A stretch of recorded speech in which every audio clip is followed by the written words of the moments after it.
Top 5 real estate questions right now on the internet. Let's get to it. Number 1, is my agent's commission still negotiable, or am I stuck with 6%?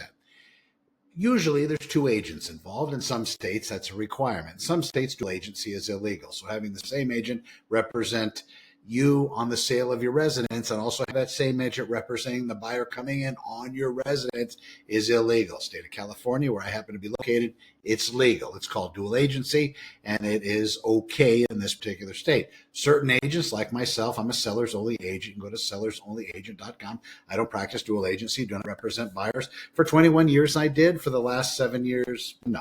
So I'm working with sellers exclusively. However, when you're talking about commissions, it's the agent that you're hiring to represent you in the sale of your residence. That's whatever you're going to negotiate with them. And then, of course, the other fee from the buyer's agent. If a buyer's agent does bring a buyer to your residence and you agree to pay you, hey, this is my fee and that's too much for you, or they can't justify their position in it and you don't want to pay it, you can go hire somebody else.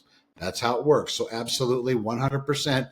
Every commission out there with regard to real estate agents is negotiable. And I'll tell you this, it seems that if we go to other entities involved in the sales process, and I do this for my real estate sellers, I'll go to escrow, try to get discounts there. I'll try to get discounts everywhere I can. Even when it comes to HOA documents, that if you have a homeowners association, seller has to pay to get those documents. And to me, some of those fees are stupidly just huge. And it doesn't make any sense because it's an email. It's not like you're having to make these out of chiseled marble. It's an email. But again, they have little games and I try to get those discounts. Do they listen all the time? Absolutely not. But usually they don't have anybody ask. And as far as I'm concerned, seller's money, well, that seller's money should try to stay with the seller as much as possible. So I'll try to get that negotiation done as well. Number 2, do I need a real estate agent at all? Or can I just do it myself? Can I do it FSBO? It's called for sale by owner. Absolutely yes. How you would do that is you would contact an escrow company and see if they would be able to get your house and represent you, not so much represent on the real estate end of it, but get the proper documentation put in place. I had a friend of mine call a couple of years ago, wanted to sell his residence. And you know what? Again, this is kind of breaking ranks, right? I didn't charge him, but he wanted to know how to do it. I explained to him, turned him on to the escrow company. He already had the buyer himself, had everything done. He was selling it to a relative, and it all worked out fine at the end. Now, when you're representing somebody that's like close to you or having somebody close to you want to purchase the residence, you know, that's kind of the way that worked out in that particular case. But if it's somebody you don't know, there's so many lawsuits out here. I mean, I hate to throw that as being the reason why you should get somebody, but that insurance bond's important, especially when you get called on the carpet for something that they believe that you might have done that slighted them or caused them issues. But absolutely, yes, you don't need a real estate agent to buy or sell real estate, at least in the state of California. Number 3, what's my home actually worth? And why is the Zillow number wrong? That's an assumption, but you know, their system is built around them wanting to take your information and sell it to many different agents. I was on the fancy Zillow Premier program for a while, and never again. Basically, you had a short window of time to be able to call back these people, and it wasn't just you. You got the people, the leads information, whether it was a buyer or a seller. 12, 13 other people got it. It kind of went out to everybody. First people that responded, though, were the ones that actually got it. And then those phone calls are recorded.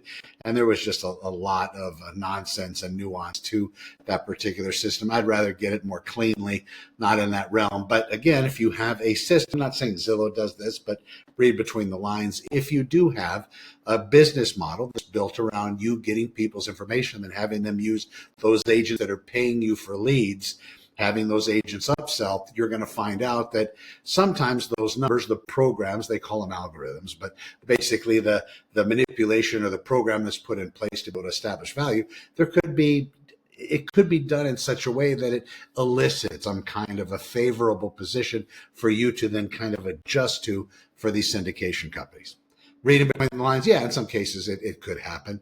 You just need to really look at what the data is. So whenever you go to a real agent, somebody that knows their business, they should be pulling the information offline, and they should be then looking at property recordings, everything in the multiple listing service that's sold within the past 180 days.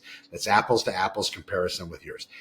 Even best, Santa Clarita Valley, we have most of our area built on the track system, which goes back to the original builders, who those builders were, D.R. Horton or KB Homes or whomever, TriPoint, whomever it happened to be. And we're able to go into the historical record, look at those different plans, the different elevations offered, the different amenities that were offered with each type of residence. Usually there's 2, 3, 4, 5 different types of residences, maybe multiple elevations, and elevations refer to the outside design.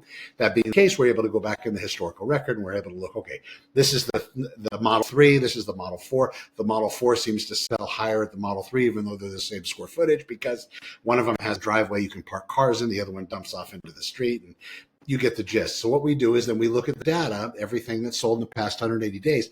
Now, if we can find those model matches, if yours, let's say, a Plan 4 in whatever neighborhood, and we're able to find 3 or 4 other Plan 4s that closed in the last even 90 days, that would be the sweet spot, and then we will be able to very much gauge the value. The online systems don't do it like that. They're pulling tax records and they don't break it down to get those individual differences in properties. If they have property, for example, in Bridgeport, we're going to get that particular tract, but it's not going to make a difference whether the backyard's on Newhall Ranch Road or whether it's inside the community on the other side near the walking path, for example. And the properties near the walking path are probably going to carry a $40,000 to $50,000 higher premium than those other properties that have the backyard, which is Newhall Ranch Road. But they're not going to see that. That's why you need to reach out to somebody that's local in nature and knows how to answer that question. Sellersonlyagent.com. Number 4, should I sell now or wait for rates to come down? The old adage is marry the house, not the rate. Whenever you're buying something and you're looking at interest rates, you're buying for more than the interest rate, I think. If you're only buying for interest rate, hell, I wouldn't buy now. I'd hopefully wait until rates come down. But if you're buying for more than the interest rate, and you look at the way that tax deduction for the interest taxes, ask your CPA. I met with a great one today. If you want the referral, you ask them and find out what that number looks like to you. It might be that, interest rate aside, the more interest that you're paying, the more you're going to be able to qualify to have a return back on your taxes.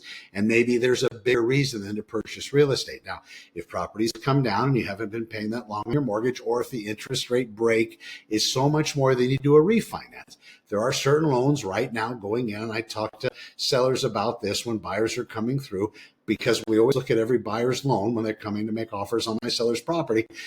I've seen various loan programs structured where are able to get a free refinance to 3 times after they close escrow on a residence.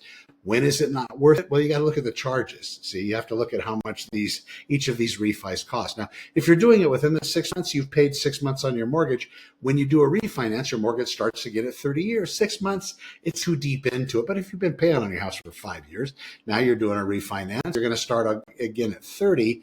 That cost savings per month better be able to outlast you and make sense financially. So look at that particular stuff. But yeah, you don't want to marry the interest rates. You want to marry the residence. It should be the residence that's the focus.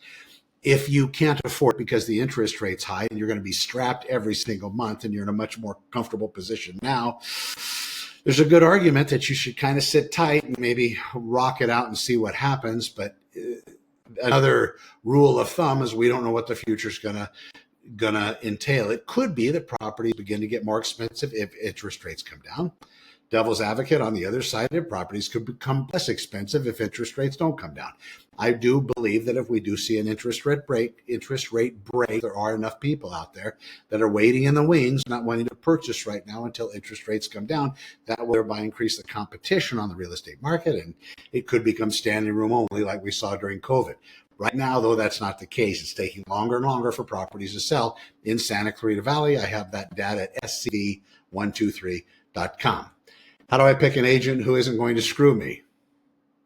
I should have read these before. Yeah, that's a good one. A couple things. Transparency is important. I know that's an overused word, but talk to them. Give them a call. Book a time on their calendar. Look them up online.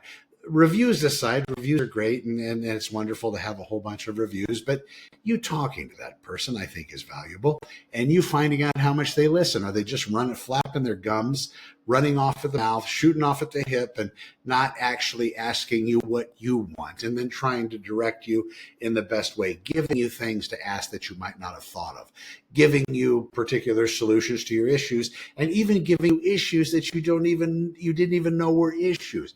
For example, whenever I talk to people that are thinking about selling real estate, one of the things we discuss is that competition in the neighborhood. Another thing we discuss is whether or not there's going to be a dual agency included in this particular transaction at all. And they're very comfortable with me saying that I do not represent buyers, and I don't even refer buyers on their own residence. If somebody walks in, say, listen, Connor, I don't have an agent. I want you to represent it. If I don't represent buyers, that's just the way it is. Oh, okay. Well, then can you represent me to an agent that's going to get me in on this house? I said, no, that's arm's reach to me. I'm not interested in doing that. You're going to have to go find your own agent. Can you make a recommendation? No. You go out there, you find your own agent, they'll represent you, write the offer, and we'll just take it from there. And it's good. All's good in the world. Then I get to sit on my seller's relationship, no payback, none of that other nonsense. And the person goes out and they get the agent that they want. The agent comes, writes the offer, and here we are. We negotiate. Their agent representing that buyer negotiates that commission that they write in on that contract. I take it back to my seller, and I'm not fighting with myself, acting like I'm some kind of bipolar alien. They're actually able to deal with me, and I deal with them, and I take it back to my seller, and it's usually no problem. It works out very, very well. That was number 5. It's difficult. I've been in this business 28 years. I was a cop a long time, play law enforcement. I don't have that same way as a lot of people. I don't trust. Loyalty is a big thing. Ultimately, you're going to have to make the decision. You might talk to somebody that comes off, like butter and cream, and they're the bee's knees, and they're just fantastic, and that's who you want to hire. That's great. You should go with that gut. Your gut is very, very important in the decision-making process. I really believe that. A lot of people say, well, it has nothing to do with feeling. You got to go by this data. There's a lot of stuff now that people can pay for online, and they don't even have to pay. They can use AI to build out systems that show particular things, even if they have the worst reputation in the world. It's going to come down to you, your instinct, your humanness, talking to them and getting that feel. All right, that's number 5, the 5 top questions today as we close out April 2026, what people are asking about real estate. I'm Connor with Connor, Sellers Only Agent. We'll see you tomorrow. Thanks for watching.